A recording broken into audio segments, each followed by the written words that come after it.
And we do have some board members and other general members of Clifftop that are joining us here today because this property, you can go ahead and change the slide, sorry. Because this property is located actually in the county where we're having the meeting today. So just a few miles from here and down in the northern section of the Ozark Natural Division here in Monroe County. Okay, please, thank you. Next slide, please. Sorry, it's okay. Okay, so White Rock Nature Preserve, that this will be an addition to, is a 305-acre large forest block in Monroe County that has a mosaic of embedded listed species. So there's hill prairies, there's limestone glade, and there's limestone cliffs, all undisturbed. And there are at least 8 threatened and endangered species known from the site, probably more, but we haven't done thorough examinations. Hoping to do a BioBlitz someday, now maybe even with this added property potentially. So go ahead with the next slide, thanks. So this shows a little bit about the holdings around the area. So Clifftop owns all of these properties. The White Rock Nature Preserve, 305 acres down on the left. The White Rock Land and Water Reserve, which is 168 acres up in the, just to the north of the proposed addition. And then the triangle that you see over there is the south unit of the Luella Schaefer Memorial Hill Prairie Land and Water Reserve that Clifftop also owns and has recently purchased. And I wanted to point out too that with that other, on the other slide, sorry about that, Emily. So this proposed addition, as you can see, will now help us to connect the Land and Water Reserve and the Nature Preserve, which were previously connected. Okay, so the features on the addition, this is not located within any INAI sites. However, it's right basically on the edge of 2 INAI sites, the Monroe City Hill Prairie INAI site and the Potato Hill INAI site. But it is within our preserve design focus for that whole area where, as you saw, and you saw yesterday, some of you that were out there on the trip, that we have a large block of basically unfragmented forest with lots of these embedded features. So the site does contain, and this is always a pleasure when we find things on properties that we haven't really been too well acquainted with. We have found 1 state endangered plant and 1 state endangered. Okay, so I have that wrong. There's a snake and a plant on. I'm sorry. No, there's a state threatened and a state endangered. I'm sorry. I'm having a hard time seeing over here.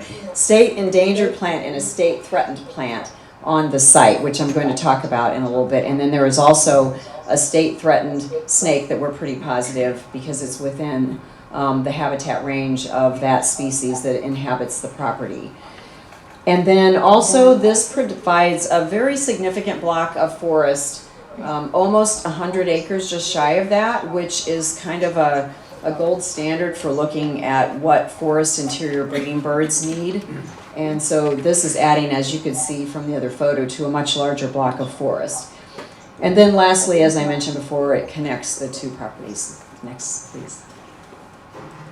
So I'm going to describe the forest communities to you a little bit. We haven't directly graded all of them, but that will be something on the agenda for the future. So the forest communities are primarily dry mesic, upland forest, and dry upland forest. There's probably some embedded, for sure, on some of the south-facing slopes, some dry upland woodland, which is a newer community classification we have in the Illinois Natural Areas Inventory now. All of that considered to be grade C at this time, but there is no apparent logging that has occurred in decades on this property, and it has a good mix of species diversity as well as species age classes on it, including a lot of mature trees, probably in the 80 to 120-year-old category, kind of as you can see with this, I believe, white oak or chinkapin oak here.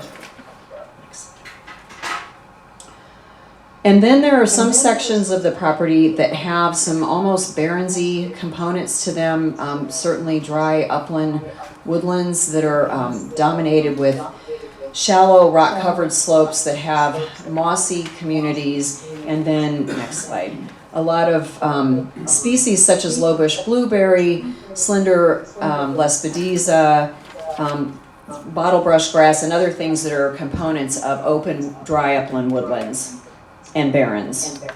Okay.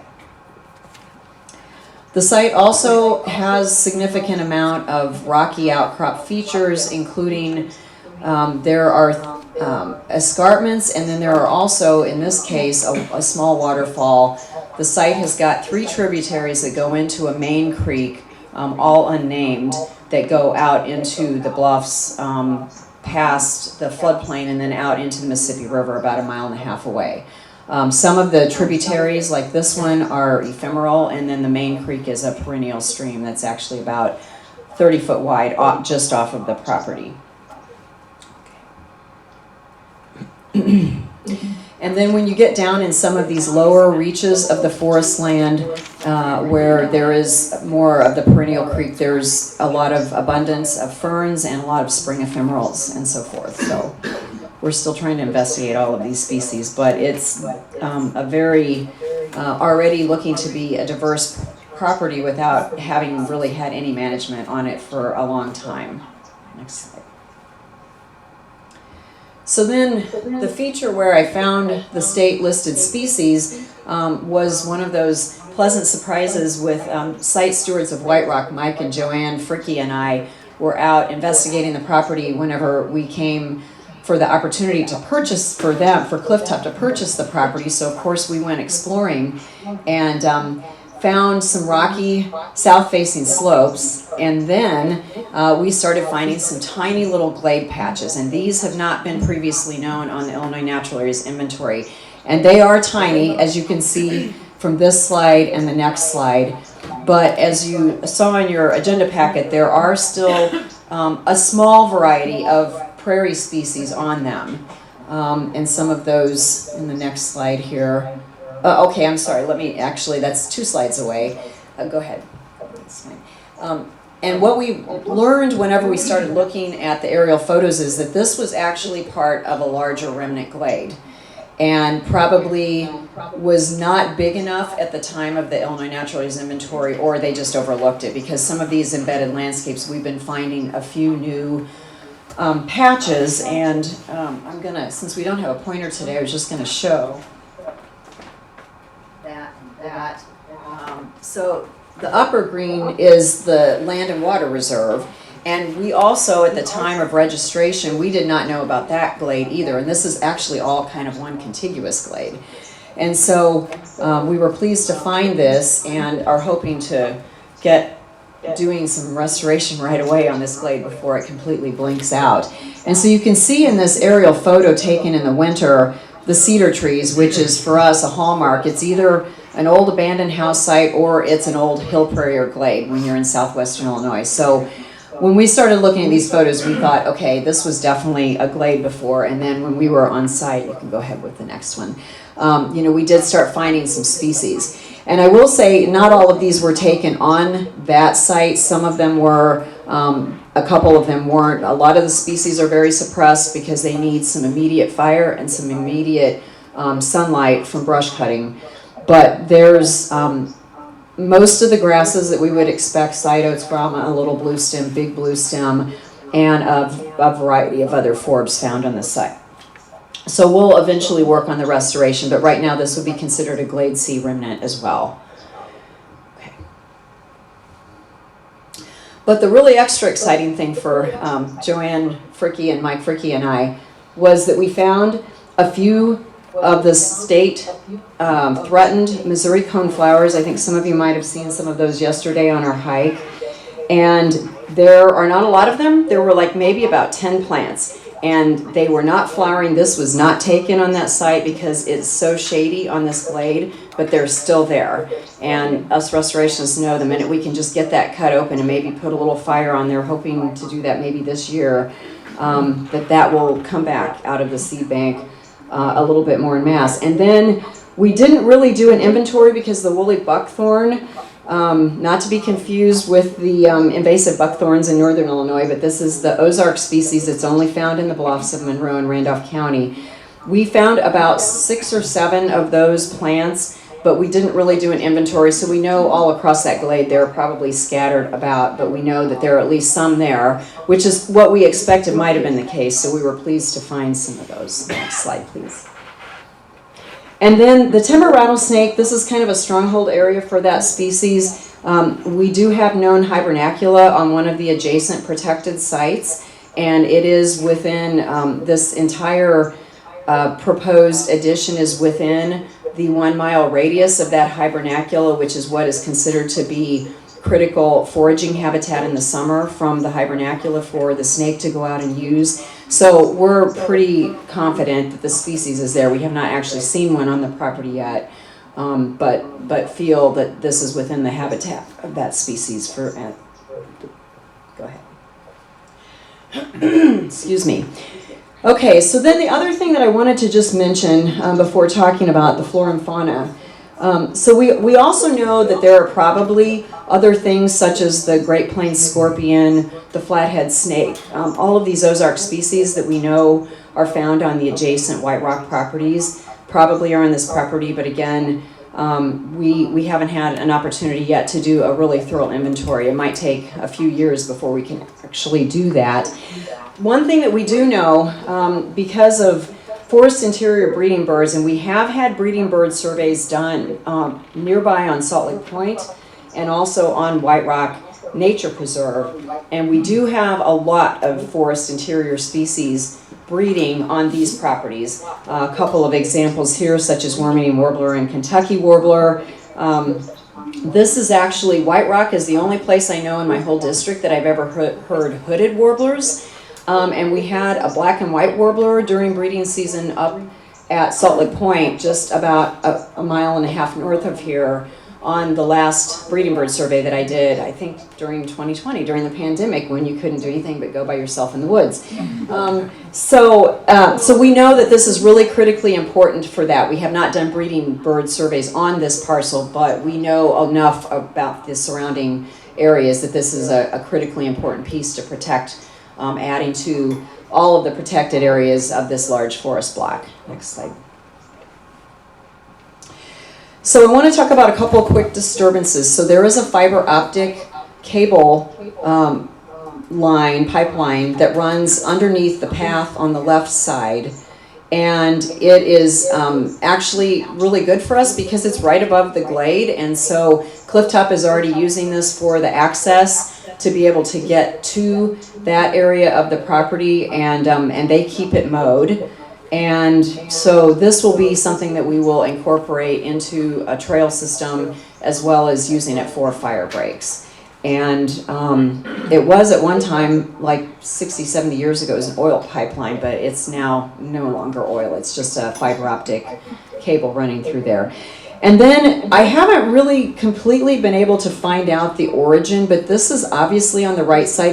This really deep ravine is not a natural feature. It's some kind of an old roadway from who knows when, 75, 100 years ago. And it kind of just doesn't really, it goes on the very, very top section of the proposed preserve, and then it just exits the property onto some other property. So we don't really know much about it, but there is that disturbance feature. It's all just been reclaimed as forest at this point, as you can see. And then go ahead, so there's a couple of other things. The old fields that I mentioned in that slide, there are 2 old fields. One was a former crop field, about 8 acres, that jutted into the southern part of the property decades ago. That has long since been abandoned, and it is now sort of an early successional growth forest.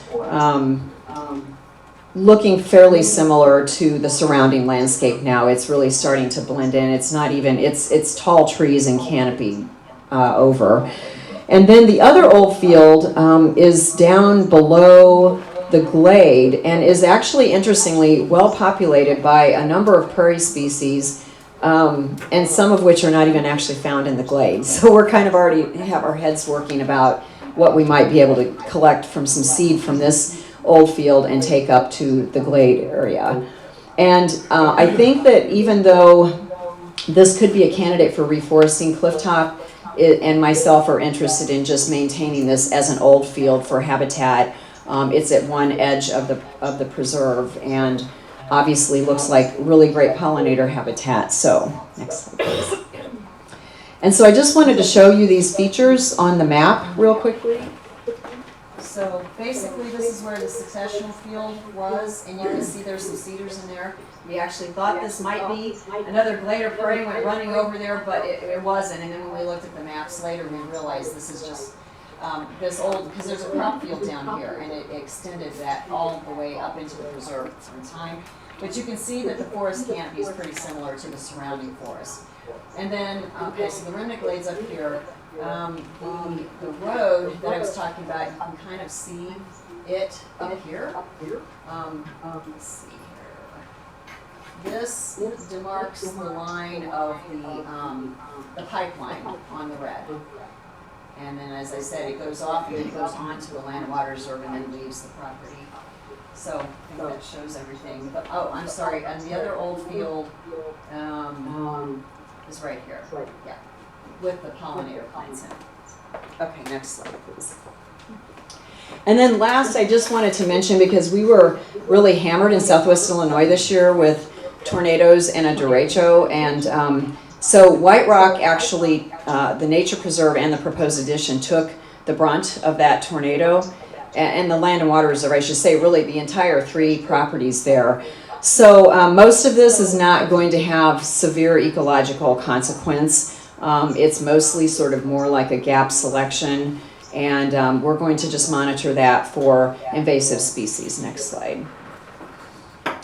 So the reserved rights would be to be able to conduct deer herd reduction with selective hunting. They don't have any plans to do that this time, but that might be something they would like to do in the future. We do not have deer hunting on the White Rock Nature Preserve, so we do like to have some of that around to keep the deer herd in check with our preserves, especially where you have hill prairies and glades that are serving as food plots, and then we lose species in those areas. And then secondly, the use of ATV for stewardship and for deer retrieval during hunting season, if a hunting season is established with Clifftop. And then if you could go back to that other slide, Emily, 2 back. There is, the Clifftop would like to reserve the right, the red triangle over in the western corner there, to build a small, roughly 20 by 20 shed if it becomes necessary. And what Clifftop is trying to do, this is over in the disturbed area, right on the edge of the property, but what they would like to do is not hamstring themselves later. If they eventually, acquire other properties or something else changes, then they may never need this shed. But if they need to have it, they want to be able to have a place to put their equipment for doing stewardship. Because currently the site stewards for the site live about 2 miles away, and they keep the equipment at their place, but they may no longer be site stewards in the future and may need to have a place on site to build it, so, or to store it. Okay, Emily, thanks. Okay, and so then the last thing is to be able to remove downed wood and have it taken away for fire breaks, which is always a benefit to us because, or taken away for firewood, because along the fire breaks, it's always a benefit for us to get woody material away, which I couldn't say even more better right now after all the tornado trees that have fallen down on fire breaks that we already have established in these preserves.